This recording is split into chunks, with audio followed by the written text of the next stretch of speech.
Free steel, cracked iron, and bayou grass.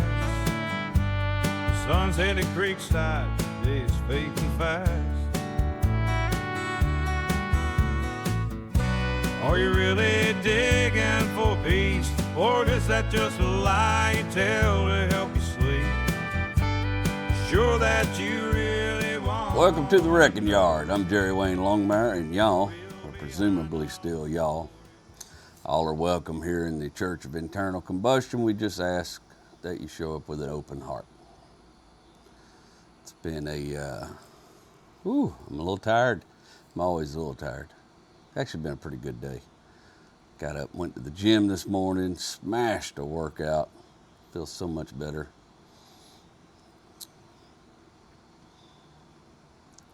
Had a tuna fish sandwich. That's always a comfort. It's rare I just sit down and eat a sandwich anymore. And I had a tuna fish sandwich, and that was it's carried me through most of the day. Made me feel pretty good. I had a little protein bar before I came out here to film this. Been evaluating a lot of things. First and foremost, welcome to season 3. You guys caught last week's episode. Hope so. I have a small retraction to make. I didn't know I was telling that story, and found out as a result after Rachel watched the episode that she was the one that planned the Robin Trower trip. That was her deal. That wasn't Pop. Rachel was the one that planned the Robin Trower trip because she knew her dad liked Robin Trower. So I just wanted to clear that up.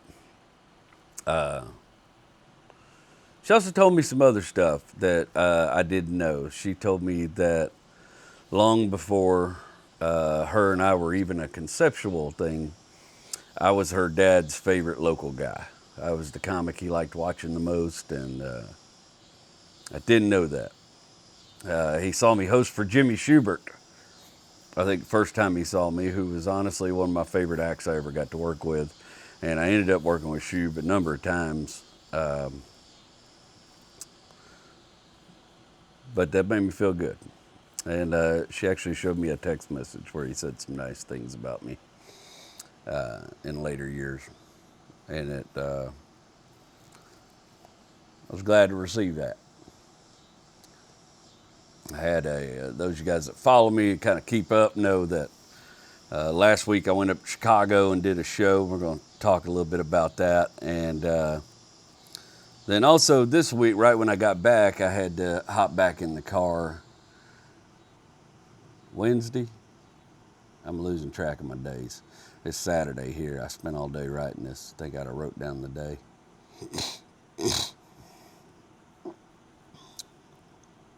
Wednesday. I hope my audio sounds good. I got some new mics, man. I got these really nice, these little DJI mini mics. That was and a new hookup for my camera, and hoping it gets the audio even cleaner. You know, we can just keep making this thing better for everybody, especially you listeners. Anyways, Wednesday I had to get in the car and head up to Kilgore. Well, not to Kilgore. I actually was heading up to Gladewater, Texas. I'm doing some shows in Gladewater. Towards the end of September, I'm doing 2 shows in Gladewater at Jackson's Theater. And I needed to go out to Rome, Texas, see my buddy William Lee Martin, the artist formerly known as Cowboy Bill. I was going out to see him. He's got a new podcast called the Red Dirt Comedy Podcast, and he's building a whole new brand out there. And I went out there and did his podcast on Thursday. So Wednesday I drove up to Gladewater to do Jackson, the guy who owns the theater, to do his podcast and record some promo for those shows coming up there. We can try to sell some tickets. I don't get to East Texas very often, and there's a number of conflicting reasons for that. One is not a lot of venues. 2 is it's been hard to go up there. It's hard to go back. I have a lot of conflicting feelings about it. And something has changed in me because it wasn't as hard this time. And I suspect it's the work we've done here on the podcast and the work I've done with Adam writing the book has taken some of the sting away, maybe. I made it a point, as I do most times when I drive through East Texas, to wind my way down Sexton Road and look at what's left of the wrecking yard. So now I have a cousin that owns it now. I didn't want to bother him. It was the middle of the day. I figured he'd probably be at work day. So I was trying to respect his privacy. But I made a little video, and I'm going to put it at the end of this podcast, and you can stick around after the closing and watch that if you'd like. If you've ever been curious, I know there's a lot of y'all are listeners, and but if you get the opportunity, hop over to YouTube, fast forward to the end of this episode, and you can watch the video too. It's a little video for any of you have ever wondered, like what that little road. I just started. I got to the top of Sexton Road, and I was coming into Lover's Chapel, and I just held my camera up behind the dash on my phone and narrated it for Adam so he could see really like that road I used to ride my bicycle down and where the cattle pond was. And a lot of it's gone. And a lot of it's overgrown. The trees are much bigger now. I told him, about how when you got to the top of that road, you used to be able to look down and you'd see the whole wrecking yard, all the cars and lined up, and it was kind of a beautiful thing to me as a kid, and I wish I had photos of it. Papa used to like take me up there in the golf cart at the top of that hill and turn around and just look at it. Look through his binoculars at it. Nobody ever thought to take no photos of it. Of course, photos were a different thing altogether back then. But I shot this little video, and coming down, I realized I could see Uncle Bobby's old house and the road to Granny's, and then I got to the main road in the wrecking yard, which was right beside where my childhood home was before it was burnt down. And you can see Papa's shop back there. And I pulled over on the side of Sexton Road, and I spent a few minutes there.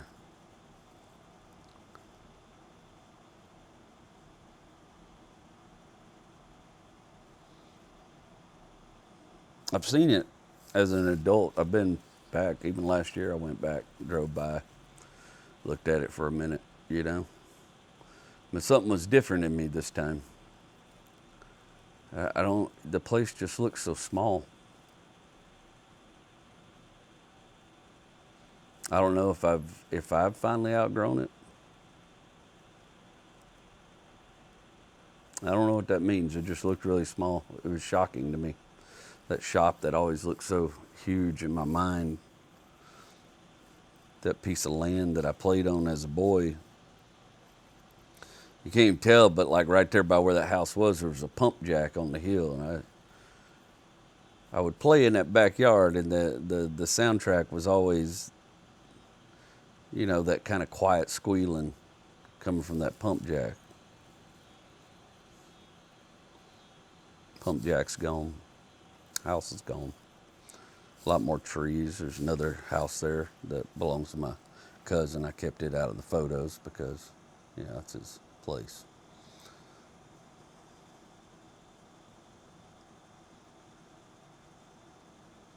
It was shocking. I've been kind of processing it. It's been a week of memories, and I spent some time trying to process what that means. And I'm not there yet. I'm not there. I know. It mostly just made me sad, which is a marked change, because when I used to get to that place on Sexton Road, I had all this anger, just furious anger about everything that's gone down and everything that went wrong out there. And somewhere along the way, I fixed the anger. The anger's gone. Or,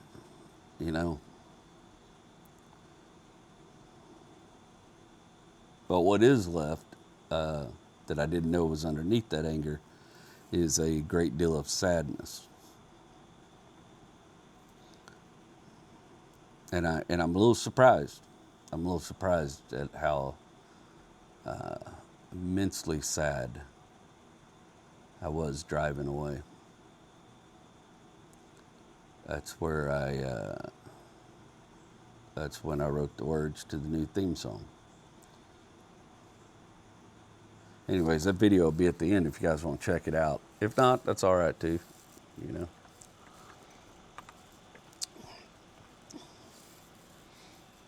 But I just, I try to be real with you guys, and like, sometimes I give advice, and I don't want you to think I don't struggle or still struggle with some of this stuff. I struggle with it all the time, and I am grappling with the difference in my feelings this time and going back home. After that, I went off into Kilgore. I was either going to go to the Charbroil and get me a burger. I was going to go to TJ's Cafe, if it's even still there, or maybe it's called the Circle Cafe. Places I've been a lot. Charbroil was a family institution. I've been going there since Charlene worked there from up the road. So I went on to the Charbroil by myself. Of course, there's nobody there that would know me now. But I had a nice lunch. I sat there, I had my little Charbroil burger. It was just as good as I remembered it. Nothing, I wouldn't say it's the best burger I ever had, but it's a damn good hamburger. And I just listened to the conversations. People watched a little bit. Thinking about the places I'm from and the cadence of that.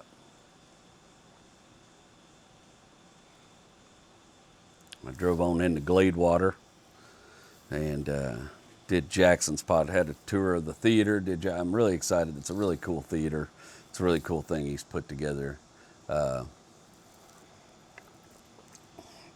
Did find out it was a porn theater in the 70s for a brief minute in time. It's where they showed Debbie Does Dallas. And my immediate next question to Jackson was, have you cleaned the floors? And he's like, oh God, yes. But it's a nice theater. I'm really excited about it.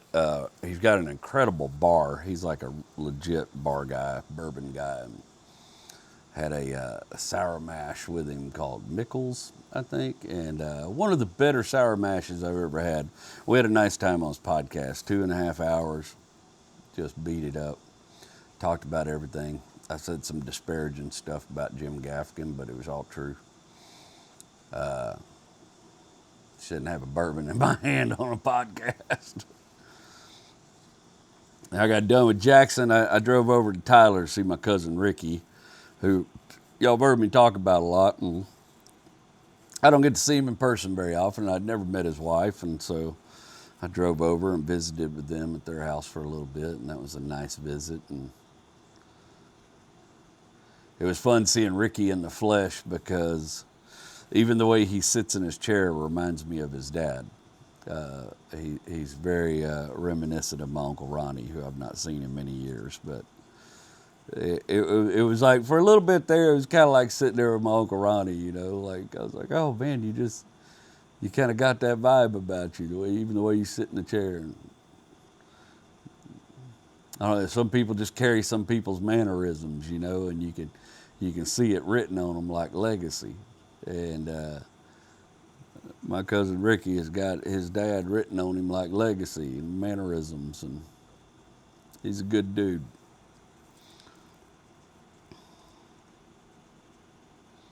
I drove out to Rome, Texas, which, my God, I'm not sure I hate anything as much as I hate the city of Dallas. And not the people that live there. I have a number of good friends who live in Dallas. It's no indictment on the fine folks of Dallas, but that city in general, trying to drive through it, is just it's the flying spaghetti monster created their their freeway system. 8 freeway changes just to drive through that city, only to find out 35 is once again under construction. And now I got to pay $12 in tolls to get on the world's scariest express lane. Try to get my ass through to get to Fort Worth. Should have just stayed on 20 and just stayed on 20 till I got over closer to Fort Worth, jumped up 287 or something. I won't make that mistake again. I got to Rome, spent the night at my buddy Bill's house. We had a drink and bullshit, catch up on craft, stuff like that. Talk shop. And did his podcast the next morning before I hurried on back to Houston because my kid did have a singing performance last night, and I wanted to be here in time to go do that, but still get podcast stuff done, all that kind of good thing. It was good. So I'm just outside of grappling with some big things that I'm sure will pass in time. It's not like I'm not boo-hooing in the corner type stuff. I broke down in tears a little bit talking to my wife about it because I was trying to get to the root of what I was feeling, but I'm okay for the most part. So that's nothing too concerning. Let's do a quick little sponsor copy here. This season of The Wrecking Yard is brought to you by absolutely nobody. Sponsor free. Just black coffee, stubbornness, and a loud old temporary, whatever you call it, portable air conditioner. But hey, if you're a brand, a business, or a rich uncle with a guilty conscience, there's room at the table. Slide in, sponsor the yard, and remember, all ships rise. It's been a whirlwind of a week, like I said. Church. But I'm really excited to be here with y'all. I'm excited about this episode because it all just sort of fell together. And I'm excited to talk to you guys about Chicago and my experiences there. I've been on a journey. This whole week. I've been on a journey. And I'm just dying to share it. First, I got to take you back to a 20-year-old me that decided to move to Milwaukee, Wisconsin in 1997.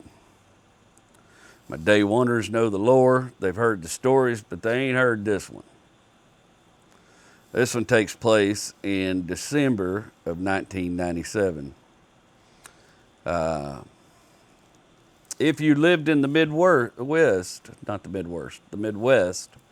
1997, you know it was a good year for snow. It's also my very first year up in the Midwest. And as a young man who still had not become accustomed to driving on snow, it was a little bit of a difficult transition. You might also know, I've talked a little bit, I was dating a gal in Ohio. She lived over in Westlake. This particular story takes place right after she broke up with me. Right after. The little gal in Ohio had broke up with me, and I was the saddest boy that ever lived. That's as sad as you can be in your 20s. You know, you just don't know what sad is yet. You don't know. I wasn't in love with the girl. She wasn't in love with me. We had chemicals that were liking each other, you know, but neither one of us had a clue what love is or what it's supposed to be or how love maths out. We didn't know. You know, but it felt big at the time. It felt huge at the time. And to top it off, she had split with me to get back together with this weasel of a human being that she dated before me. The kind of dude that's like always riding in his girlfriend's car because his car is busy not existing. He had just quit every job he had because they didn't recognize his mad skills. That guy. I don't take no guff off foreman guy. Just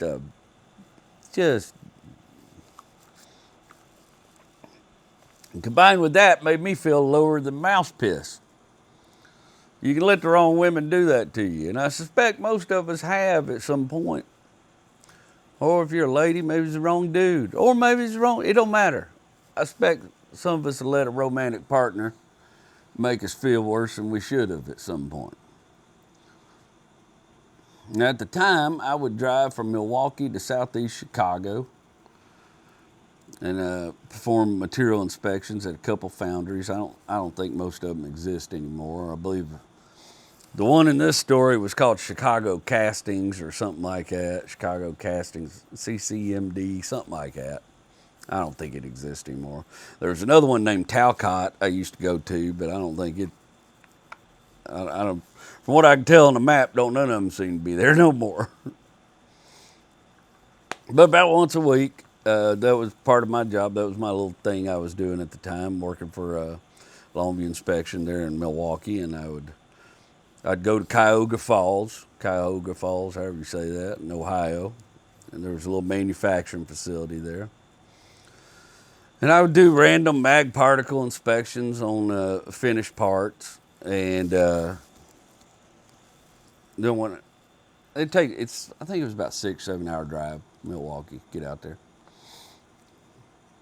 Go early in the morning, go out there and do my inspections. Get off work about 5 or 6. And then I drive over to Westlake and visit with my gal. They let me stay in a motel on the company card.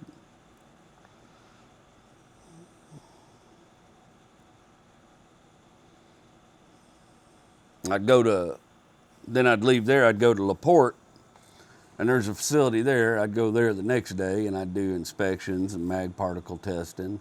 And then the following day, I'd stop in Chicago, southeast Chicago, for 2 nights in some shitty motel they used to put us up in and over in South Deering, and do inspections at foundries on cast parts before heading back to Brookfield to turn in my reports and my pay sheets for the week.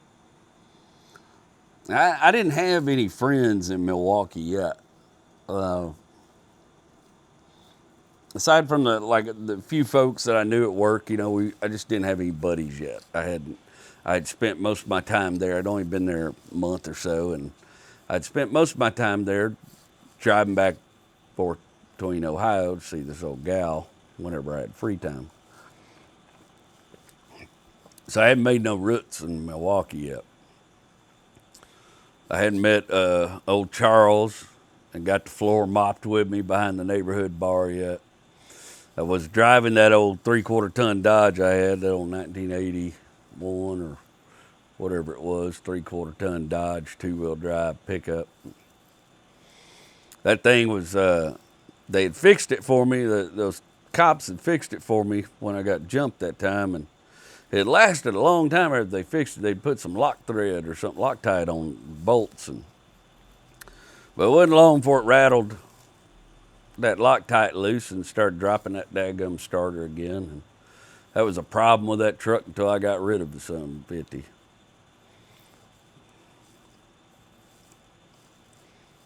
These are cold trips, man. I mean, I had a big old heavy jacket, that somebody gave me as a gift before I left for Milwaukee. I think my dad.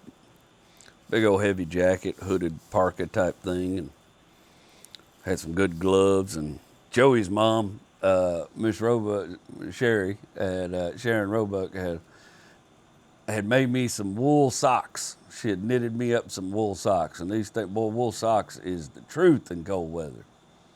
I wore them every time. I wore holes in them wool socks.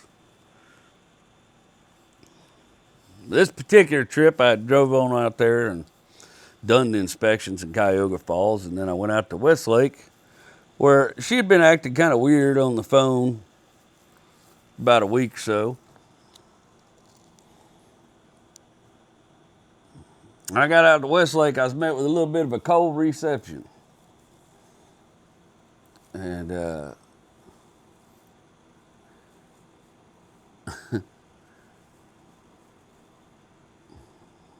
we went and hung out in the pickup for a while. That's where she dropped the news on me. She was getting back together with her ex. Boy, I was so mad. I couldn't even stand to be in the same state as her. I didn't even get a hotel room. I just drove straight on to LaPorte, Indiana. That night. Just drove straight on there, man. Just, the hell with you. Get me the hell out of Ohio. I was driving to LaPorte, listening to Delilah on the radio, mopping tears out of my eyes. In fact, that is the very trip. That's actually when I started smoking cigarettes. This is how stupid this is. She hated smokers, and I thought, by God, I'll show you. I smoked a whole pack of Doral Lights on the way back. Taught her a lesson about giving myself a 20-year-old addiction that affected every facet of my health. Showed her. Who won that one? Still her. Finished up, I did the job in LaPorte, went on to Chicago,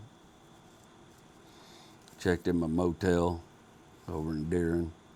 Snowing like sun 50. Snow everywhere, man. I was having so much hell keeping that truck on the road. Next day, I was over there at the foundry with the QC at the QC department, and there's one of these QC hands in that foundry was a young dude like me. The rest of them's older dudes, but this one guy was about my age, maybe a little older than me. I think he was 22, 23 at the time. He's giving me shit all day, man. You look sad, dog. Dog, why you look so sad, man? Looks like somebody stole your puppy. Just jackal with me. And finally, I had just about enough of it. I just told him what happened, man. I just told him and them old men, fully expecting more ball busting and ridicule, but that wasn't the case. He got real serious. He's like, no, dog. You going out tonight. We're going to fix that shit. We're going to take you out on Chicago. So, all right, man. He said, I'll call you. Go home, get dressed, get ready. I'll call you. I'll tell you where to meet us.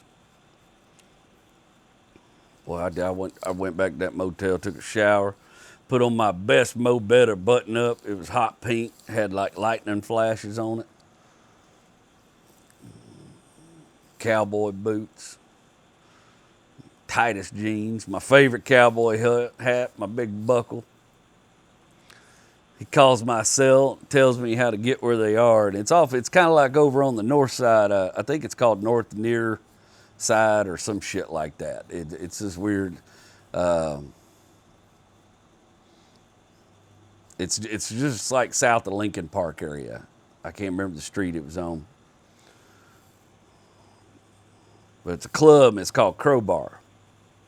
Not like spelled like regular crowbar, but like Crowbar. Crowbar. If I remember right, it was just a little ways south of Lincoln Park. I was not dressed for Crowbar. I was not ready for Crowbar, I found out when I got to Crowbar. Crowbar was kind of a dance, I don't know what you call it. It was not the type of place I had been exposed to yet in my young life. That's what I call it. And I come walking up to the door to meet them in my hat and boots. They all had like rave gold. They all hit the deck, bro. The doorman was so intrigued by my getup that when he saw Texas on my driver's license, he stopped worrying about my age. I was underage at the time. And he just lost his mind. He's like, oh shit, homie just rode his horse from Texas. You know, like he was so intrigued. He lets me on in through the door with my friends. And I was honestly thinking about leaving. I was embarrassed as hell. But damn it, if old QC guy, his name was Terry. Terry didn't convince me to stay. And I think more for bragging rights for dragging the cowboy to the bar than anything else. Because we can get in there, it's like dark and pulsing lights, and there's girls dancing in cages, and they didn't bring much to wear in them cages. And I don't know what kind of music you'd call it, like maybe house or techno, but it was lots of big bass and electronic sounds. And the DJ would holler something I didn't understand every once in a while, and everybody would answer him, and then he'd just, the beat would come back, and I was indeed the only cowboy hat in the place, and my bright pink Mo Better lightning shirt wasn't deterring any attention. I felt like a zoo exhibit walking through. Me staring at them staring at me. Terry had a big group of friends he introduced me to this slender blonde-headed girl. She had long blonde hair, and she had a jewel nose piercing. And she was wearing what looked like some Victoria's Secret lingerie with a skirt and combat boots. And she was going to the University of Chicago to be a biochemist or some shit like that. She told me her name was Rain. I don't know if she's telling me the truth. Probably not. Maybe so. I don't know that I was that concerned with whether she was telling me the truth. She was from South Dakota. She liked my cowboy hat. She kept telling me that I made her feel like home. And they brought shots from the bar, and they all consumed them with glee, me choking most of mine down because I wasn't much of a drinker yet, and trying to grimace my way through it because Rain took her shot like it was a drink of water. And me and her were chatting a little bit, as much as we could with the music going, and she pulls a little bag out of her little carry bag, and she pulls out these two little pills, little white pills that got tulips on them. And she gives me one, and they bring another set of shots, and we take these pills. Boy, it ain't that long. Maybe 20, 30 minutes, the music starts sounding real good to me. I'm thrusting my belt buckle and jerking my body in ways that what felt good, but completely foreign to me. I got a little queasy though. I remember I started getting a little queasy, and I had to work my way through the crowd to the bathroom. And by the time I got to the bathroom, I was in kind of rough shape. I felt like I was about to lose my guts. And they yanked the door of a stall open to find two fellas enjoying each other's company who weren't fans of the intrusion. And I slammed that door back and got to the next stall, and my mind was still reeling from what I'd just seen. And I puked all of that neon yellow alcohol I had consumed, whatever it was, that night. I got rid of all that. I cleaned myself up as quick as I could. Shouted a quick apology to the two-man party. I broke up in stall one and made my way back to the table. Well, I'm reeling a little bit now. That music sounds real good, right? That music, all of a sudden, that's my favorite music in the world. Another round of shots come and go, and Rain's wearing my cowboy hat and kissing me. And we're having fun. I don't know if you'd call what I was doing dancing, but I thought I was dancing. Somehow a number of hours go by, and the lights are on, and we're all just piling out of the club in various states of disorientation. It's got to be 3 o'clock in the morning. I don't know. Rain's riding with her friends that I don't remember meeting, but I think I did. But she wrote her number on a club napkin, and she told me to call her when I get back to Chicago. I told her I come to Chicago about once a week. And I walked that old Dodge in the snow, grinning. It's been a pretty good night. And as I'm walking up on that Dodge, I noticed that old starter's hanging out from the cross member. And damn if I hadn't kicked that damn starter loose again. And my mechanical skills were a bit impaired at the moment. They were off duty. And the world was spinning a little bit. And I just crawled in that cab and got under my locked the doors and got under my big parka and put that hood over me and passed out there in the seat. I woke up early. Just a little bit of sun like coming through the windshield. The sun was just rising. Head was pounding like somebody hit me with a hammer. I had a pack of Doral lights in my hand that I'd never gotten to smoking. They had her number tucked in the cellophane. I couldn't help but grin in spite of how shitty I felt. Climbed under the truck in the snow and the ice and the water and put that stupid starter back in. Got that truck fired up. Just got back to the motel just time enough to change and run my ass back over to the foundry. I don't remember much of that shift. I was having a hard time to maintain that day. I just remember a couple times I walked up to old Terry telling everybody about Cowboy Jerry showing up to the dance club, and they were all getting a kick out of it. And he seemed to recall more of my adventures in dancing than I had. I drove on back to Milwaukee at night. And I didn't notice till I got back to Milwaukee and I started fumbling around and realized I'd lost that number. I'd lost that napkin. Had that girl's number on it. I was a little despondent, but not much. My head was still pounding from either that pill or those shots that we'd done, and all I really wanted to do was sleep through the weekend and recover from that. And I'd come to the conclusion that maybe Girls Like Rain was a little faster speed than I was ready for yet. But I did stop worrying about that other gal, though. I started having fun in Milwaukee after that, and started making friends, and went on to have many an adventure in Milwaukee.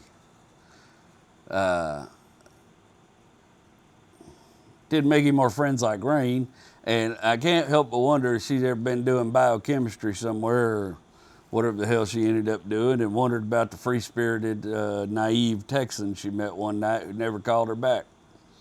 Probably not, but it makes me laugh to think about it sometimes. You think about all the folks you've met in life that you spent a few hours with and never seen again.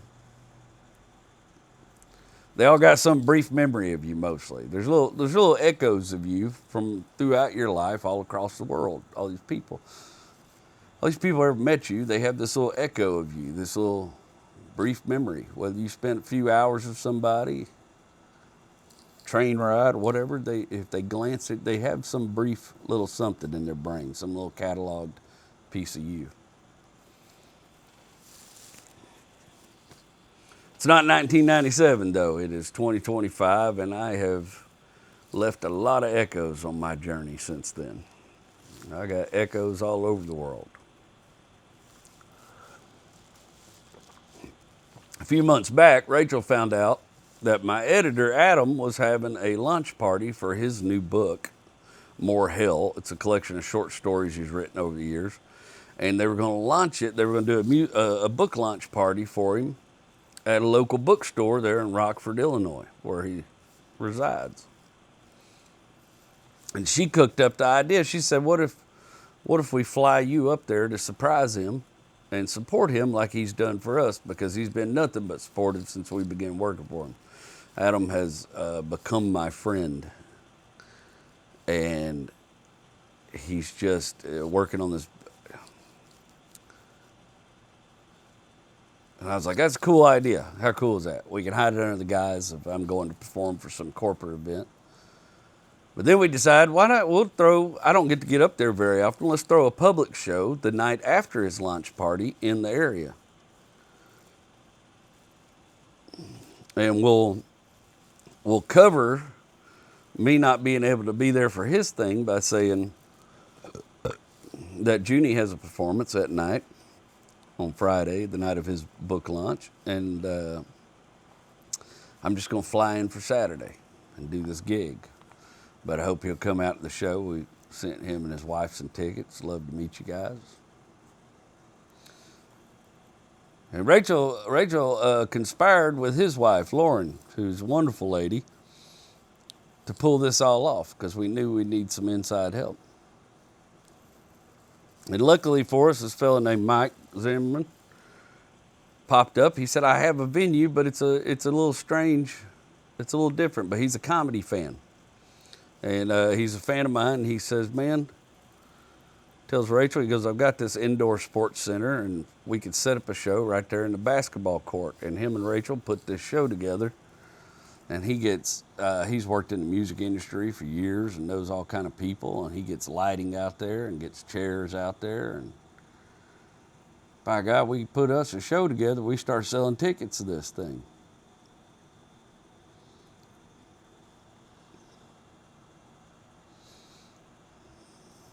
Started trying to find an opener in the Chicago area on short notice, and there's just everybody I watched was just so dirty, and that's not really the lane I'm in these days. I like people just be able to come out and enjoy my show, and people are either real dirty or real political, and I don't want a lot of that on my show. I want people to come forget all that kind of shit and just have a good time. And I thought, I didn't get to tour up there at all when I was getting ready to film The Wrecking Yard, the first special in 2021. And those people, you can watch something on video. Stand up on video is just that. I don't care how good the special's made. I don't care how good the special's directed.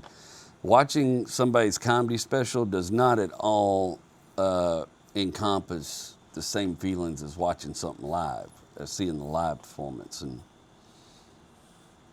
I come up with the idea that instead of having an opener, I'll just go up and do a condensed version of The Wrecking Yard, the special, and then transition and do my whole tipping point special that I'm working on now for those people. Just if they're going to drive out to Crystal Lake, see me in a basketball court, by God, they're going to get a show. They're going to get all the show they paid for and then some.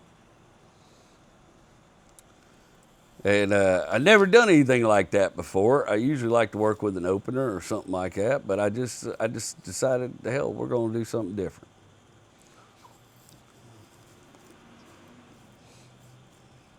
Now, Adam's much more than my editor. He's become my friend. I ain't got a lot of people in my close circle, but he has made his way into my close circle, or we've made our ways into each other's circle. And working on this book, we've been combing through my life. He knows some of these stories now that ain't even in The Wrecking Yard. Stories I didn't tell y'all. Some stories that were just too painful. Some stories that at the time I forgot about them, but going through this book and working on stuff, I remembered things I forgot. He's good at prodding me to get back down to the details of stuff. And that's just kind of like what working on this book has been like. We just go back and forth, and we usually meet on Fridays, and he asks me questions about things, and sometimes I tell him stories he don't know. And I'm also fascinated with him too, but it's kind of disarming because he's watched the podcast and he knows a great deal of my life, like a lot of you, and he'll say stuff that throws me off sometimes. He'll say stuff to Rachel that throws her off because he knows so much about me and her from watching the podcast. But I'm also fascinated with him because he's a bit of an adventurer too, and he has some great stories of his own.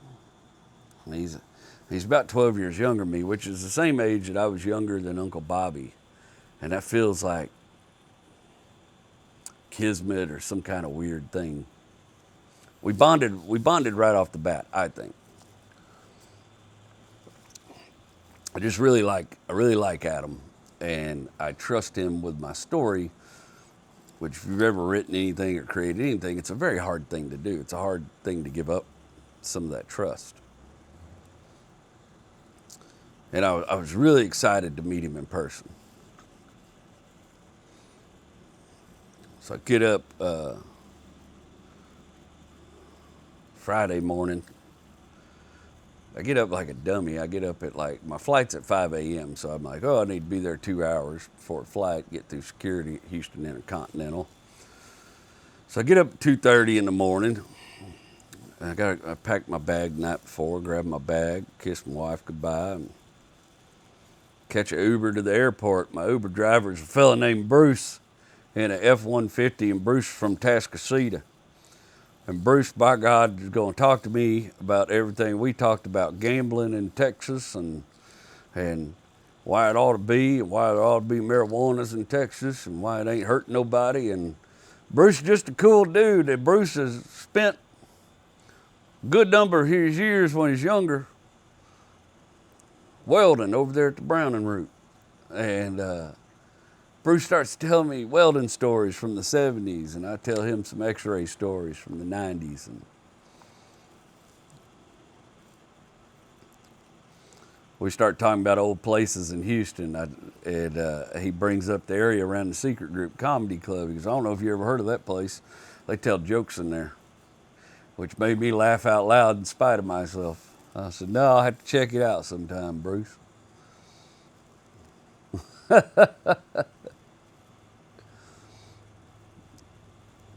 Get in there and find out TSA don't come to work till 4 a.m.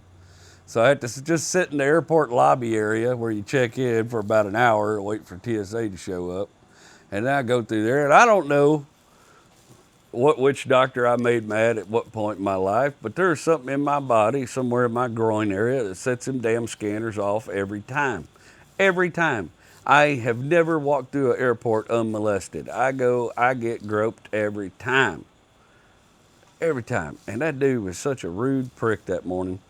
They don't make you take your shoes off anymore. But I went through the scanner. My groin beeps. He's got to do the search. He was nice about that part. He's this little ginger-headed, little kind of weaselly-faced little dude. But he's nice up until that point. Says, I need you to take your shoes off. And the lady that's over on the other side says, what line did you come through? And I pointed to the line I came through where my stuff was being x-rayed. And then he had me turn around so he could do the search and grope and all that good stuff. And he gets done with it and he goes, all right, you're good to go. And I said, but he had turned me around. I turned back around. My shoes were gone. I go, hey, man, where's my shoes? But I said it real nice. Where's my shoes, bud? I had taken a gummy while I was in the Uber. I was already had a softened view on humanity at that point. I didn't even mind the extra attention, you know. Say, hey, man, where's my shoes? He goes, going through the x-ray. That's why she asked you which lane you were in. Like, just real shitty, you know. But he couldn't mess with my joy. I go, oh, well, you spun me around, so I had no idea what the hell she meant or where my shoes went, bro. I thought you was doing magic. And he muttered something and walked off, and I went over there, waited for my shoes, got through. Got on my United flight to find out I had a whole row to myself. That rarely happens. Those are rare. Those are days of rare air, especially on a morning flight with United. I had the whole row to myself. I settled into, I started rereading my Faulkner novels, and so I settled into Sartoris and read that on the flight into Chicago, read a good deal of it. And get to Chicago, go through about 15 different shuttles and such until I get to my rent-a-car location, which is a little off base. And guy tells me, he says, man, you're going to have to pay extra because you're picking the car up early. The car was set for 11 a.m. I said, how much is it? It's $27. Yeah, just put it on my card. So he puts that deposit on my card. And I keep seeing this thing is get you a toll tag, the unlimited toll tag. And I said, man, is this worth getting? He's like, oh yeah, everything around here is toll roads. And I remember that from my young years living there, you know. I said, well, hell, man, how much that thing costs? Like $56 a day or something. I said, man, I ain't know about that. He goes, look, dude, I'm just gonna take it out there and put it in the car. Make sure after you drive out of the lot, you stick it to the Velcro on the windshield. You'll be covered. Rental car guy does me a solid. Saves me a little money. I said, shit. Boy, Chicago's feeling good already. Midwest feeling good. I rented a little Chevy Trax. Man, I just enjoyed the shit out of that little car. A little underpowered, but I mean, thing can get up and do triple digits on the highway and drove like a charm. I mean, just handled really well, had comfortable seats. I give the radio a 3 out of 10. The speakers are kind of rattly and kind of going through a phase. I've been listening to a lot of older Bubba Sparks and older Slum American stuff, some older Yellow Wolf stuff, and I was wanting to jam, and it was hard to jam in that car.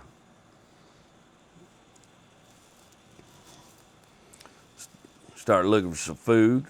So, man, I'm gonna find me some diner-style breakfast, something like that. And I see this place come up my map in Elgin. It's called the Skillet Breakfast. I said, boy, it sounds like my speed.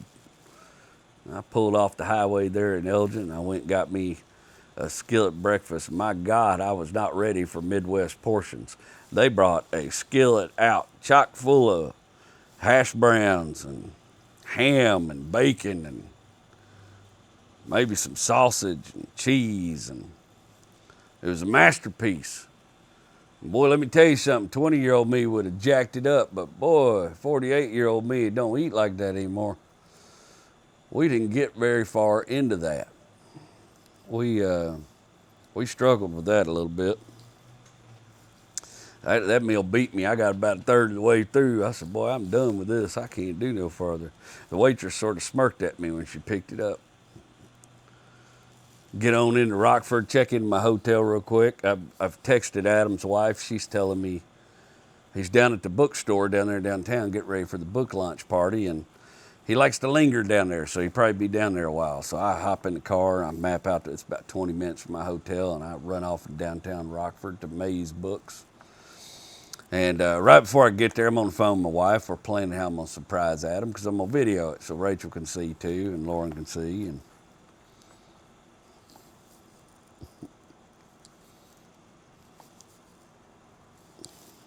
right before I get there, Lauren texted me. She said, oh, he's left the bookshop. So I called him, lied to him, told him I was going to come meet him at the Wired Cafe for lunch. So, all right. She says, right down the street from the bookstore. Well, I'd already parked the car. I said, man, I'll go find him.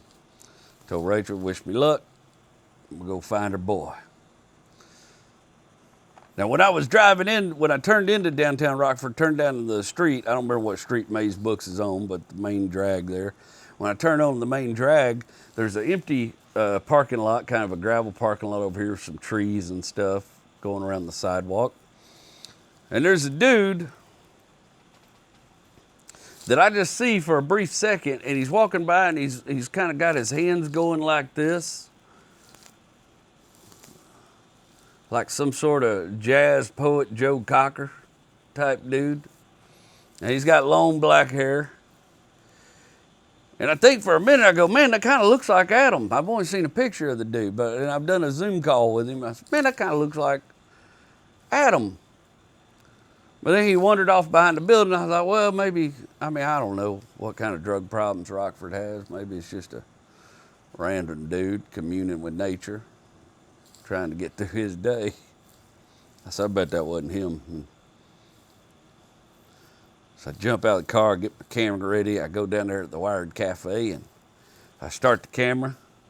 And I got my aviator sunglasses on, and, you know, I've known this for a long time about myself. I sort of look like a cop. The drug dealers didn't like me coming over because they just always thought I looked like a cop. And when I got them aviators on, it probably a little worse. It looks a little state trooper-y, aside from the size of me. I turned that camera on me, and I yanked the door to that cafe open. And when I yanked the door of the cafe, most of the folks in the cafe at that time seemed to be 20-something to middle-aged black folks. And they all immediately turned and looked at me.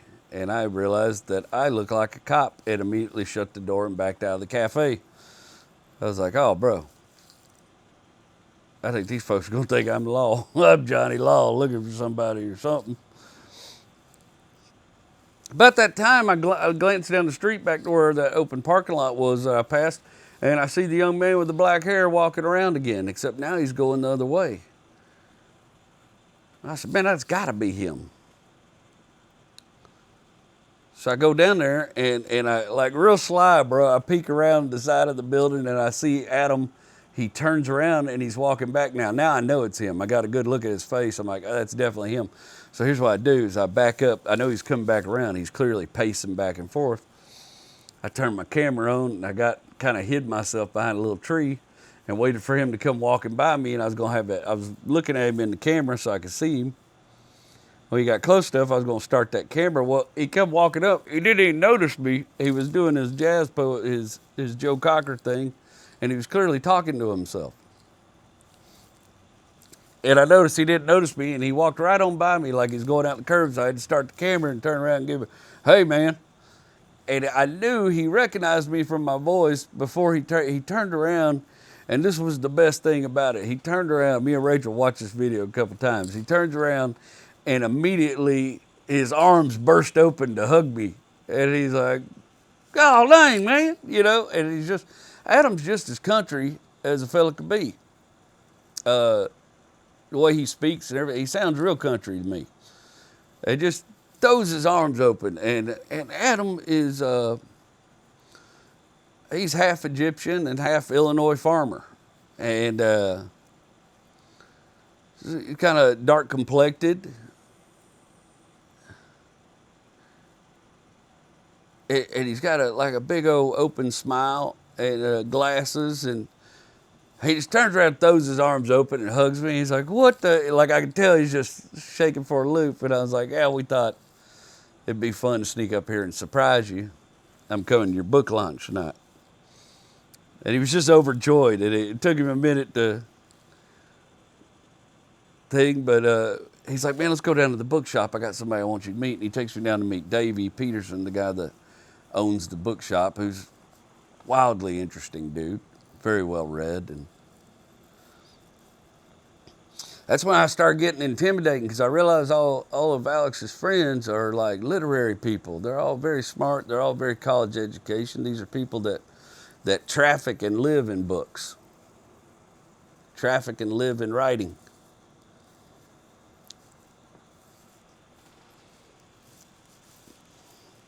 And I started getting a little nervous about that party. Like, oh, I'm about to be in a room full of a whole bunch of people smarter than me. And I started getting nervous about it. And then Adam tells me, he goes, "Hey, one of my authors is going to do a reading, ain't showing up. I'd love for you to, do 3 or 4 minutes, speak at my book launch party." I was like, "Oh, shit. Now I'm real nervous. I just want to come support the guy, Just want to be a part of his big day. He's a part of a big thing happening for me right now, and it's all because of his involvement." And he takes me back over his house, where I get to meet Lauren in person, and Lauren's mom, I think it's Cynthia. I hope it's Cynthia. She's delightful, and I get to meet their young daughter, Ever. And she's a delight too. It's been a while. My kid's never been. It's been a while being around a little baby like that, And I just adore kiddos, and we have a good time getting to know each other and hanging out at their house. And it was funny because Adam often makes a joke that he's ADHD, and that both of our wives are wranglers of ADHD men. And Lauren at some point says, "Hey, let's do some game planning." And she comes and sits down beside him. And it made me laugh, because it's the same type of shit Rachel does to focus my attention, to help me go, "Hey, we gotta work on the plan here. We gotta do some planning." It just tickled me. And I was already I need to make my exit. They need to get ready for the book launch party. I need to go back to the motel, get a hotel, get a little rest, get dressed for the party. So I start making my way. We chat a little bit more, and I start making my way out the door, and they've got a lovely little house. It's not even little; it's bigger than my house. It's a lovely house though, and it's just all real wood inside. Like down here, we'd call it a craftsman home. I don't know what you'd call it up there, but it's just gorgeous. Her dad's done a bunch of work on it, and it's got these badass little windows. These like laced, I call it laced, but they're lattice work window. They're just gorgeous. It's just a gorgeous little home, gorgeous home. Stop saying little, that's just one of my descriptors. I make my way out the car, start heading back to the hotel. Lo and behold, I called Rachel. She goes, "Well, read that text when you get back." I get back to the hotel, and it's Rachel basically telling me, "Hey, you need to get out of their hair and let them get ready for the party. You need to go get ready." I was being wrangled too. I just didn't know it yet.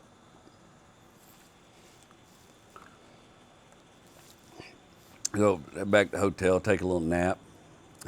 I'm real nervous. I write a short little thing for Adam in my head. I put something together, things I can say. I just mostly want to say some nice things about my friend, and I'm excited about his book. And kind of want to see what a book launch is like, because I'm going to be having one at some point. And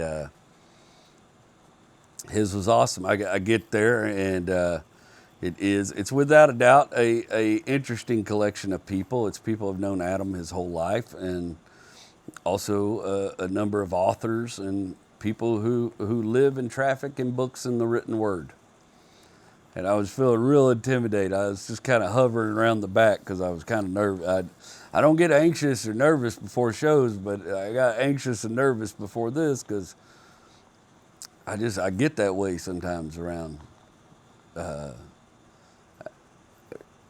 people I know got more education than me. I'm a little embarrassed of it sometimes. And that's just my insecurity, you know.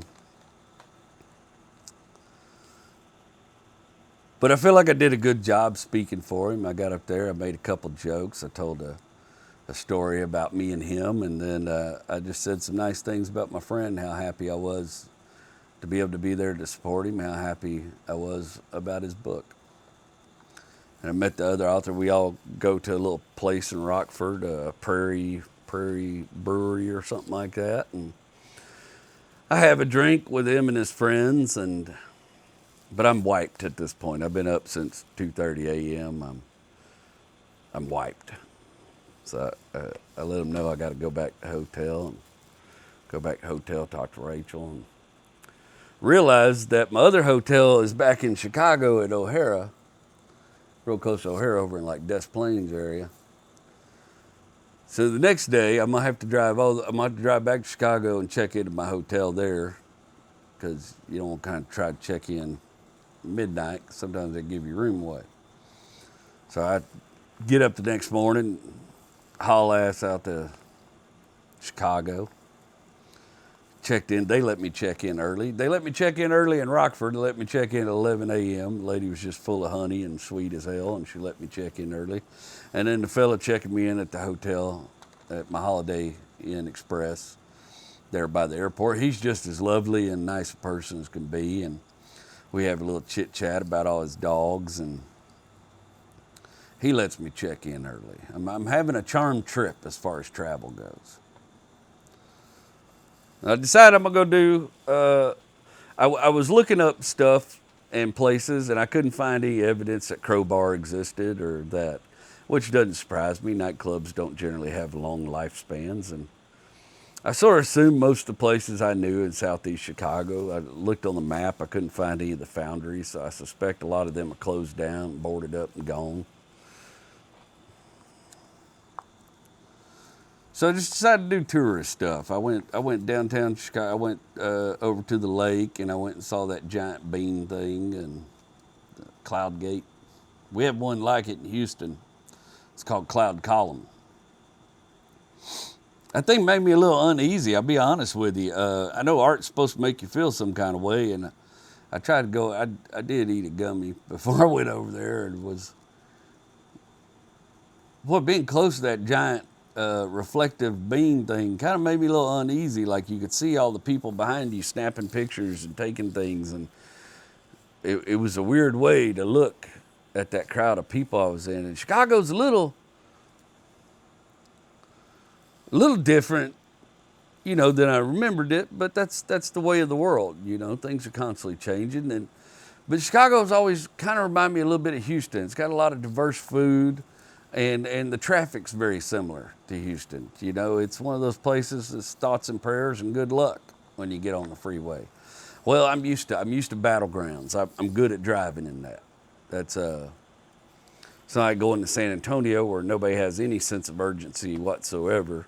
It's like, you know, Chicago's a fast pace. It's a little faster pace than Houston. Walking around. I walked around downtown and sort of took in some of the sights and talked to a homeless fella for a while he fed some pigeons, and just sort of did touristy stuff, you know. Took some pictures of some cool buildings, some cool old buildings, and walked around, took in the sights and smells. I didn't walk around a long time because when I got there, I found out the parking was like $70 for all day parking. I was like, you gotta be out of your mind. Like, I ain't never heard no shit like this in Latin. $70 to park somewhere?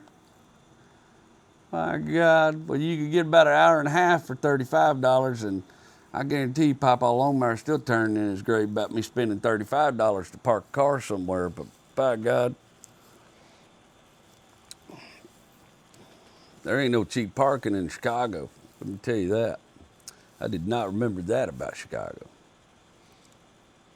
If I spend time down there exploring, I drive over to Lincoln Park, walk around a little bit, and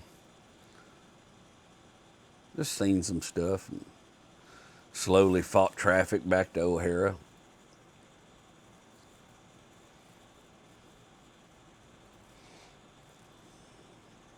Got looking for some food and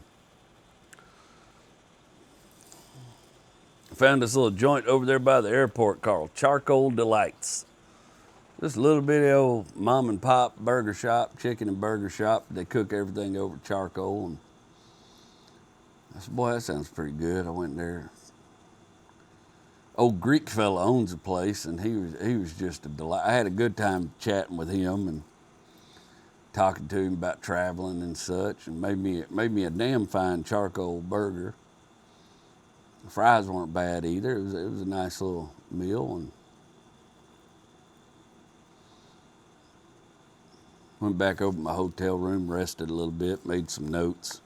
I haven't done that wrecking yard material in a long time, and I had different ideas on how to transition some of it, different bits I wanted to do from the special. And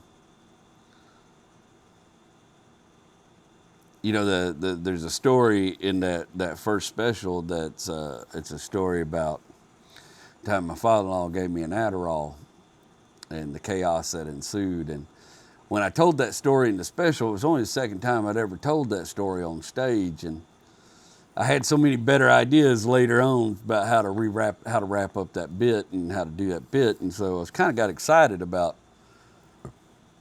getting the opportunity to perform that material again to a good chunk of people. I think we were at 80 or 90 tickets sold by that point. I couldn't believe all these people was driving to a basketball court to see me out in the middle of nowhere in Crystal Lake, Illinois. Just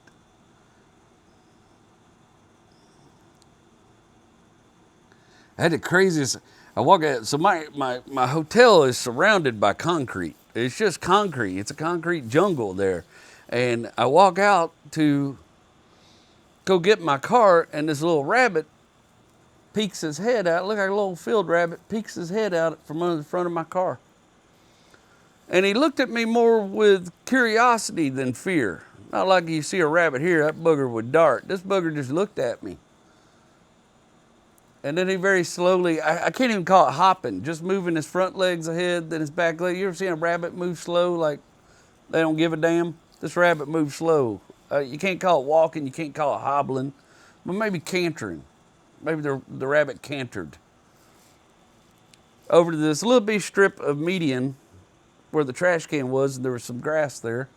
And that rabbit sat beside that trash can and started eating that grass and eyeing me with that same curiosity he had displayed when he poked his head out from underneath the car, as if I didn't matter. I was just a curiosity for him to look at for a little while, but no worries. I took it as a good sign. I figured, a rabbit's foot is supposed to be good luck. I mean, not for the rabbit, but a rabbit's foot's supposed to be good luck. Man, a whole rabbit's got to be some damn good luck. And I got in the car, I drove out. I called Rachel to tell her about that rabbit because it made me laugh. I drove out to Crystal Lake, about an hour, where my hotel was, about 45 minutes really.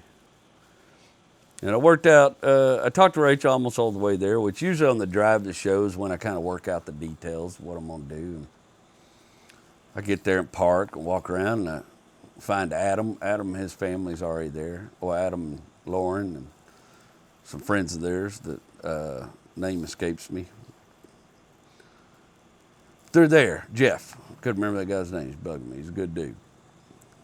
Jeff and his gal are there, and I said, Adam, man, we've concocted. So after Adam had me perform at the bookstore, seeing Adam at the bookstore, I should have told y'all about this. He did some readings from his book, man, and I don't get to see that Adam.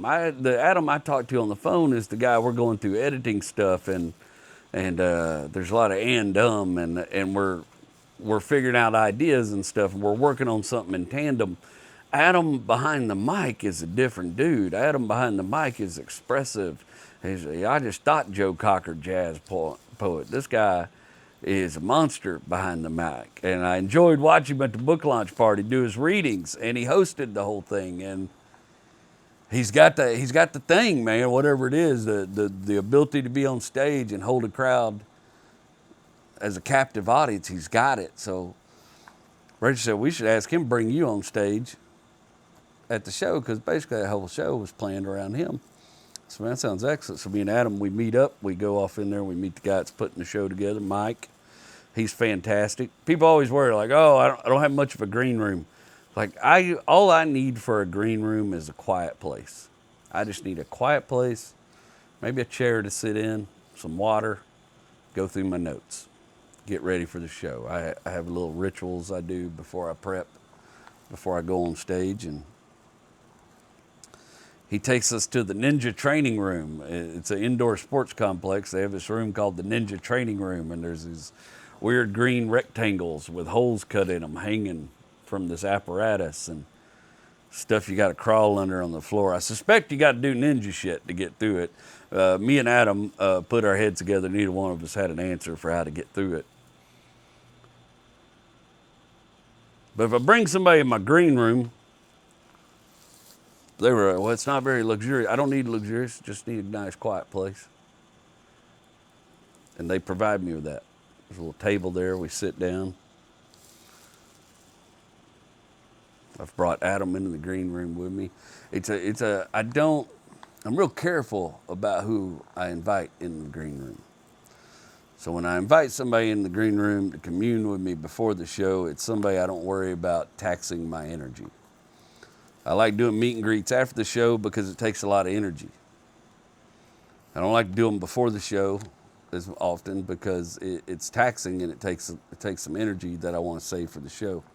So if I invite somebody into my green room, it's somebody I know it's not going to tax me energy-wise, somebody that, is probably okay to sit in silence a little bit. And we chit-chat a little bit about Adam's going to go up for a few minutes, talk to the crowd, maybe tell them a story about how he met me, that kind of thing, and then he's going to bring me up. And to get on the stage, we got to walk back around the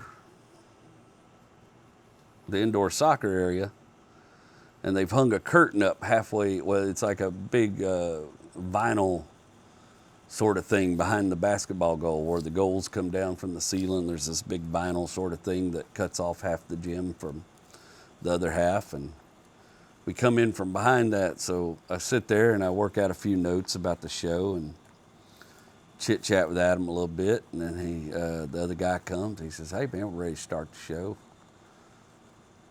Said, only thing is only about 70 people have showed up. We don't know where the other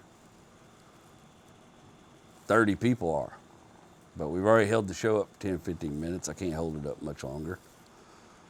I said, well, let's just run it and hope they show up. And they did at some point, because I realized about halfway through my set that they're all there, or at least a good deal of the people that have bought tickets have shown up. And Adam goes on stage. I can't really hear what he's saying. I'm back there behind the curtain waiting to go on stage.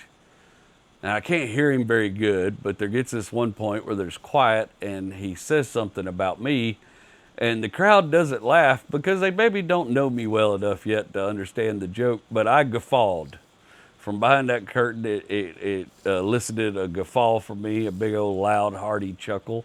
And when I laugh, they realize I'm back there behind the curtain and the whole crowd laughs. And I was like, oh, that's perfect. Adam brings me on stage. I go up. A wonderful applause. Talk about Adam a little bit and launch into the wrecking yard. And it felt fun walking through that old material again. I got lost a couple times trying to skip the beat, trying to remember. But the crowd's into it. We're having a good time. And I get on going through that. I was going to do a 30-minute version of the wrecking yard, but I look down, it's 45 minutes in. And they're having time in their life. I still got to close the wrecking yard out and switch gears and jump into the 10 point. I still ain't figured out how I'm going to do that, what that transition's going to look like.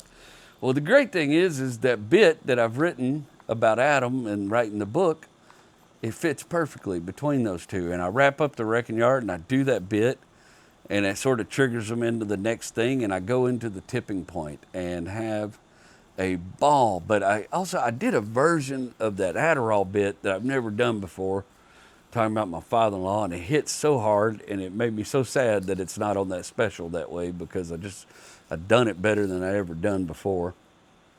That crowd's electric. They're alive. They're in the know. They're there to have a good time. And we rocked for 2 hours. I did not mean to keep them people there that long, but God dang it, they were just infectious and wonderful. And we rocked that thing for about 2 hours and 10 minutes, and I closed it with a story that I only tell live. And if you've been to a live show, you know what I mean when I say the College Station story. But I don't ever put that story. That story's never going in a special. It's never going on video. It's just a story that when the crowd is right, I'm feeling it, I like to tell it. And I close that story, and it closes big, and I go around the back, get a drink of water, go around to the back to set up my stickers and sell some merchandise. Got my Diamond Gem certified stickers with me. And just a handful of people, I could tell they were on their way out, but they were excited to see me when I was walking up, shook my hand. But I could tell I'd kept them up past their bedtime. They were folks, they was just, I'd kept them up a little late, and I don't blame them, but they were excited to see me and shake my hand and talk to me. And by God, the rest of the people on that basketball court lined up. And it was this cool moment. I just like, hey man, I know we all been here a long time. Please be patient with me. But I want to talk to everybody, and I want to get a picture with everybody. And everybody was so cool, man. It was so harmonious, man. Folks just started taking pictures for each other, and it was just a cool vibe, man. And people would walk up, and I'd get to talk to them a little bit. And I met once again, a bunch of fans from the Wrecking Yard, a bunch of fans from this podcast there. A lot of truck astrology guys. A guy named Jeff that I talk to on Facebook all the time. He's come from Michigan, I think. People have come from Wisconsin, Madison, Wisconsin. A couple's come from Madison, Wisconsin. People have come from Indiana. People have come from all over the place. It was a good area for people to be able to reach. Some people have driven up from South Illinois and got hotels in the area. And it's just a cool vibe, man. And I was exhausted after that show, but those people gave me life, and I enjoyed talking to them. And I got to meet another dude who's a shop teacher who's been listening for a long time. I can't remember his name right off the bat. Everybody there was interested. I had a longtime fan on Facebook named Lacey was there with her friend. They drove down to see me, and met one of y'all, one of you guys that have been around for a while, day oneer, I think, named Jake. His handle's like Master of All Things, something like that. I've read several of his comments before, but one of the first interactions I ever had with Jake, I think, was over on Facebook, or it may have been on YouTube. But it was about my mom's Volkswagen Bug, and while a lot of people were telling me that car's too far gone to do anything with, old Jake popped in. And he's like, here's what you do. And he told me how to straighten that car out with a power bar, and he's like, you get a door and a windshield in it, you got a car. And he gave me hope for the car. Ideas that I still plan to use. And they were all meticulous, well thought out ideas on how to straighten that car out. But then the screen name at the time was like Smurfette something. And I was like, oh, well, this lady knows her way around a Volkswagen. And so we had found out the confusion later. He was on his wife's account or something, her screen name. And I've talked to him several times in the course of the podcast. And he brought me a bunch of Hot Wheels. I don't have them out here right now. I got my new packages out here. But he brought me a bunch of Hot Wheels for the Driven Dreams organization. And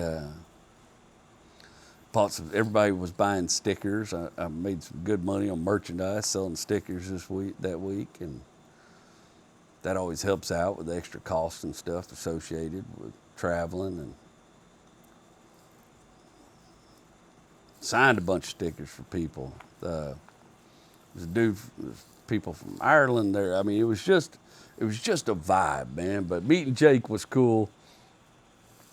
Jake came up and explained to himself and this pink-haired, shorter lady beside him, was a little shorter than him, come up and he said, "This is Smurfette." And Smurfette's cool as shit too. And I always ask the women if they have a good time at my show, because I in the early days, women would come at me after the show and they go, "I was so worried you're going to talk about trucks the whole time." And I knew their husbands had drug them to this comedy show, and I was like, no, no, no. So I always want to make sure that the gals that get drugged to my show have a good time, and they all were. In fact, I do a funny little joke about my tattoo and about how you should do a thorough audit of all the jobs a body part does before you put a memorial tattoo on it. And this gal comes up the line. She goes, "I know exactly what you mean about tattoo. My father passed when I was a teenager, and she had daddy's little girl tattooed on her, up here on her, like the back of her shoulder." And she goes, "It's been a source of constant conversation throughout my dating life." And I was like, "I bet it has." You know?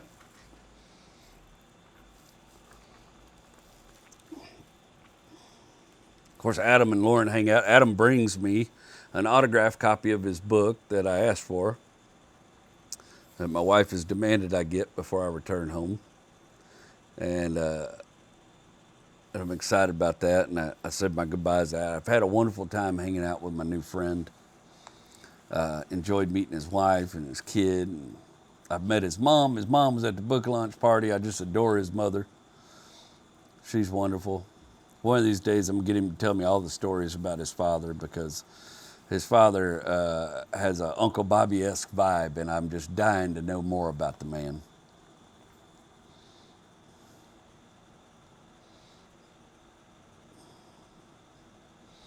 I'm a live wire after that show. I should be exhausted. It's midnight in Crystal Lake. I got to drive back to Chicago. And I'm on the phone with Rachel all the way back. Like, we don't even need comedy clubs. Like, it never dawned on me that the comedy clubs might need me more than I need them. Like, I don't need to put up with all the crap. If I can find a venue, I can book a show anywhere and give people a good quality show. And I was a live wire from doing them 2 shows back to back with that kind of response. And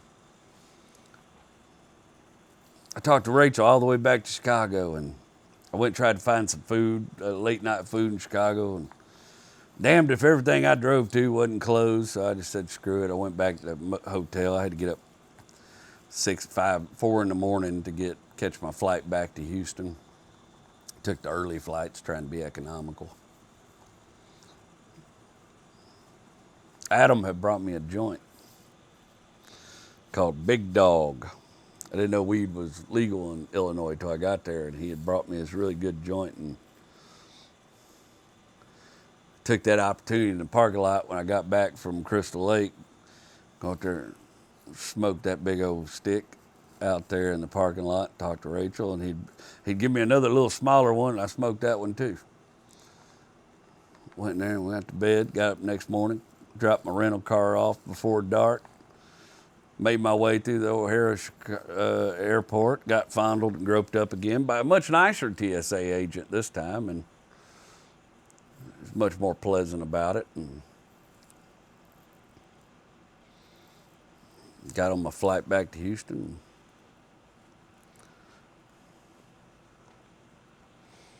Made it back home with another adventure on my belt. I didn't run across no echoes of 20-year-old me, but I sure left some new ones. Let's do some testimonials, if you will. And I know I got them all right here because I put all this together today. Let's see what we got here.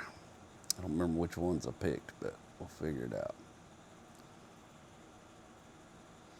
Our old buddy Chuck Packwood. I love listening to the love. These are testimonials from last week's episode. Quite a bit of it was about my father-in-law. I love listening to the love and respect you both have for your father-in-law. It was great to hear her speak love on her dad. Yeah, that was a new thing we done where Rachel recorded something. I recorded Rachel speaking about her dad, and I played it during the podcast, and I enjoyed doing that. And I feel like it touched a lot of people. I remember Amy Iris, our good friend Amy Iris. If you, I don't know if you do prayers or positive thoughts, whatever you do. Amy Iris has been having a rough go of it lately, and so if you spare some kindness in your heart towards another day oneer, the one that made my shirt, Amy Iris, you can spare some kind thoughts towards her. I think she could use a little pick me up from the wrecking yard. Going through a rough time. Thank you for sending that, Chuck. I loved hearing Rachel speak on her father as well. I love it whenever she wants to be involved with this thing. She does so much behind the scenes, like y'all would never know the full extent of that woman's powers. But everything that is good in my life is a result of her touch on it somewhere. At David Beckert, I know you like great writers like Faulkner and others, as do I. What reading grade level will your book be written? Zane Grey and most of the writers of today write at a third grade level. I would like to read a book at a higher level. Love you, man. Onward and upward, no limits. Well, David, this book's a memoir, and I want it to be accessible to a lot of people, but if I had to guess that, I don't know how to do all those scales and stuff, but if I had to guess, I'd say it's probably going to be about a 9th, 10th grade reading level. Because I want it to be accessible to a good deal of people. And there may be books at higher reading levels later on, there may not, but that's about what this one's run. That's a good question. Had our old buddy Texasipian. JW, I've been here since day one, and this is a top 3 episode for me. My wife doesn't know who her father is and never had a stepfather, etc. So I have missed having a father-in-law. But more importantly, my wife will never have what your wife had. I celebrate what the two of you had with Ken. Also, regarding the testimonial where you replied, a lot of stories ain't about cars. This podcast is about cars the way Field of Dreams is a baseball movie. Cars are quite literally the vessel used to tell a better story. I barely know the difference between an alternator and a carburetor, but we all have an Uncle Bobby, etc. I quote you regularly, and may shock you on the quote I use. Parenting is so hard because you only get to do it once. JWL. Did I say that? I probably did. That sounds like some shit I'd say. Yesterday I had to have a hard conversation with my 15-year-old son. We both cried, and I most recently shared that quote with him. Sorry for the lengthy comment. Never be sorry for a lengthy comment. We love you. Man, I love you too, Jeff. Texas, Sipian, whatever your name is. That's funny. That's an interesting quote. Sounds like something I'd say, though. I'm always surprised at what people take away from what I have to say. Funny you say that, though. I didn't get the chance till I got home, till yesterday, to sit down and read Adam's book. It's called More Hell. It's a collection of short stories, 15 short stories he's written.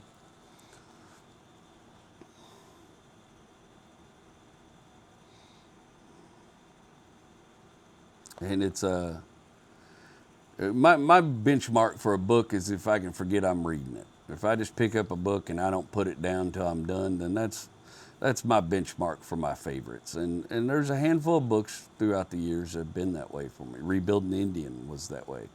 I think I read that book in 2 days. I read Adam's book in about probably 3 or 4 hours. I couldn't put it down. I thumbed through it. We'd drive to the kids' music performance, and I finished reading it on the way there, right when we got up to the school. And it ain't like some, he writes about the Midwest, but it ain't some Norman Rockwell painting, and it's sad, but it ain't a sad country song either. These are real folks cussing and stumbling, holding on by, duct tape and a prayer. Every so often, one of them lights themselves up some way, like a bottle rocket in a cow pasture, and you can't look away. It ain't the backdrop of the book that stays with you. It's the people, the people he describes in these stories. It's just souls raising hell just to prove they're alive. And I deeply enjoyed it. And I get to the end, and I'm reading his acknowledgments. Not expecting to find myself in there, just he's a clever writer. I want to see what he has to say about people. And it's very clever, and I get to the end of his acknowledgments, and lo and behold, I couldn't be more surprised to see one of my quotes there. He says, just like, and like my friend Jerry Wayne Longmire says, there's nothing more important than you can give somebody than your time. And I looked to the left and noticed Rachel was watching. She knew I was at the end. She'd already read the book. She was watching. She couldn't wait she knew about this already, and I'm sure I grinned at her and at my trademark half split mouth grin, you know, like I was so shocked. And then later it made me laugh in a dark way.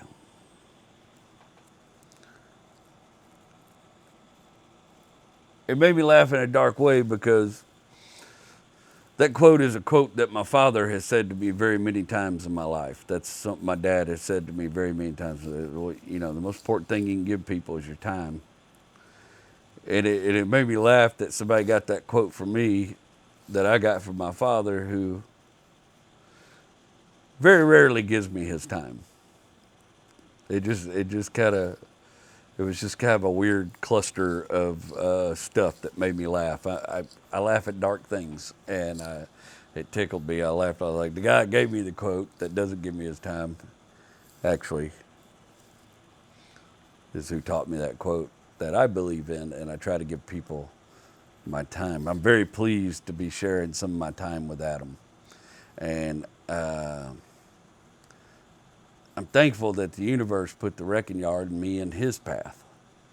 I suspect Adam's going to do a great many great things in the future. He's a very talented writer and a very, very intelligent man. And I'm pleased to call him my friend. And we got some unboxing to do. I got some packages at the P.O. box this week.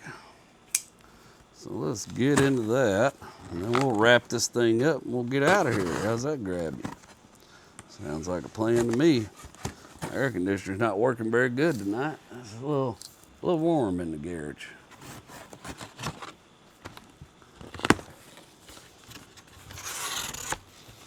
Ooh. Boom. Look at that, another 50 pack of Hot Wheels. I just counted them all up. I had a little contest. I counted them all up, had people guess how many I got. But we got like 670 Hot Wheels, plus with the ones that Jake brought me. That put it up to like 690. And then God, I'm not good at math. I think this puts us about 740 Hot Wheels, 740 smiles. We're going to put on some kids' faces come October and Day of Giving for the drivendreams.org charity. And I couldn't be more tickled about this. Let's see who sent it to me. Please let there be a note. There's usually a note. Love your content, keep bringing the ha-ha from Wayne Havens. Oh, that's Wayne Havens, dude, used to be stand-up comic, man. We were in the same scene at the same time together. He's a really cool dude. He's a badass old mechanic, and he's come out in my punchline shows and supported me, and thank you, Wayne. This is awesome. Thank you, bro. I really appreciate it. And we got one more here. Let's see what we got.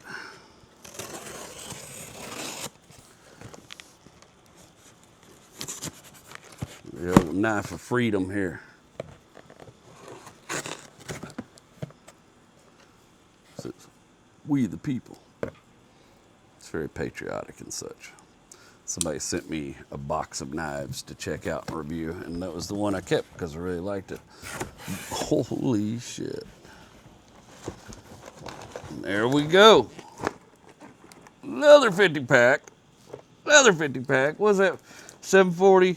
We're at 790. We almost 800 smiles, baby. Almost 800 smiles. Look at that. Another big ass 50 pack. My God. Dadgummit. God bless, I love y'all. This is just the most beautiful thing I've ever been a part of, and I'm just so thankful that y'all have joined it. Look at that, buddy. We almost 800 smiles, man. That's work right there. Come on, be a note in here.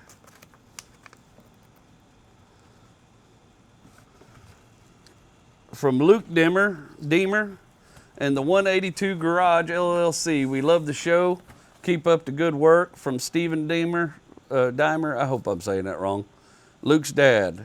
Hey, you know what? Thank you. Thank y'all for watching and being a part of this. Thank you so much, man. I love y'all. We're going to do a lot of good this October, and I couldn't be more tickled about it. Y'all really moved me when y'all do stuff like that. It's just such a magnanimous, cool thing. Let's wrap this thing up. And like I said, stick around after the close of the show. If you want to watch that little video, it'll be there.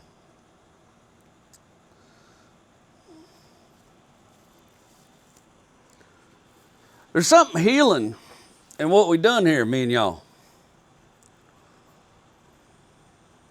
I knew it when I got to Kilgore, when I got to Sexton Road, when I got to the wrecking yard. I've kept my history locked in a box labeled anger for a long time. Anger was easy for me. You can pick it up, swing it, or shove it back in the box.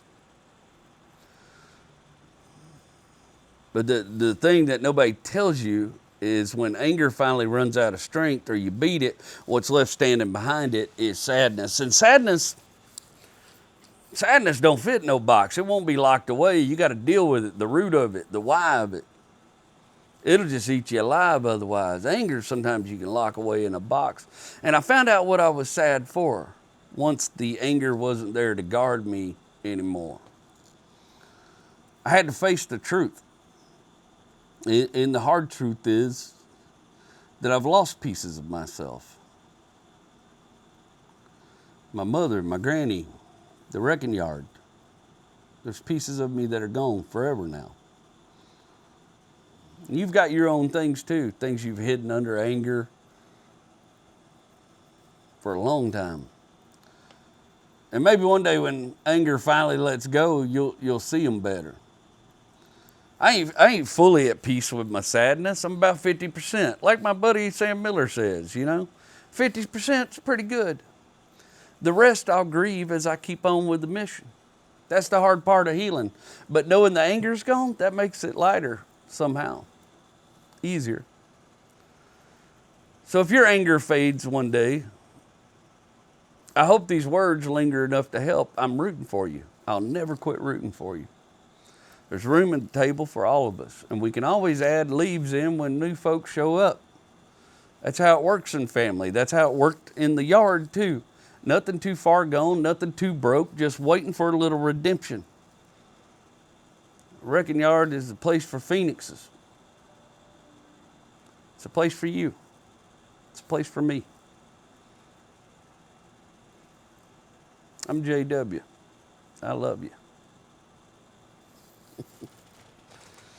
There are 800 cars. Good God Almighty. Boy, I feel like look like I'm about to open a toy store. That's, boy. Love y'all. Filming this for you, Adam. I am driving in on Sexton Road. That's the Livers Chapel water tower up there ahead. And right over here to the right, this was all Curly Taylor's pasture back in the day. They didn't have all these trees. And right about right there, there was a little cattle pond. It looks like it's broken down. That was a little cattle pond I used to go fishing in. And this is the big hill I would talk about. Used to be back in the day when you looked right through there, you could see the whole wrecking yard laid out before you. These trees weren't that big back then. That's the little creek me and my friend Nathan played. This used to be the cattle guard. Right there, off to the left, is where Aunt Tanya ran her Trans Am ditch. Okay, so that little house right there, that was Uncle Bobby's house. That's where Uncle Bobby and Aunt Tanya lived. And that little road right there used to be called Sherry K. Lane. Went down to Granny's house down at the end there. And this was all wrecking yard. but still memories buried. And there's, oh shit, there's Papa's shop. There's Papa's shop back there. And then this is the little piece of land where I live. What used to be our house. Thought you might want to see it. Or is that just a lie tell to help you sleep?